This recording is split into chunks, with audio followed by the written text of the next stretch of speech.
వేసవిలో మామిడి పండ్ల సీజన్లో బంగినపల్లి మామిడి పండు అంటే అందరికీ బాగా ఇష్టం.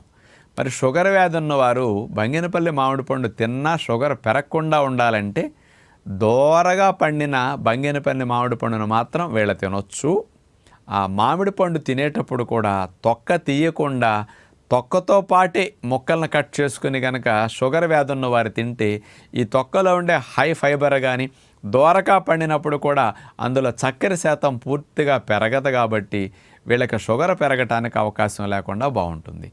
ఈ మామిడి పండుతో పాటు ఇతర ఫ్రూట్స్ కూడా ఏమన్నా హై ఫైబర్ ఉండే కనుక తింటే అందులో ఉండే పీచు పదార్థాలు ఇవన్నీ కూడా రక్తం లోపలికి త్వరగా చేరకుండా కూడా నిరోధిస్తాయి. ఇంకా కావాలంటే చియా సీడ్స్ నానబెట్టుకుని 2 స్పూన్లు తిని మామిడి పండు తింటే ఇందులో ఉన్న ఫైబర్ గ్లూకోజ్ని కంట్రోల్ చేసేస్తుంది.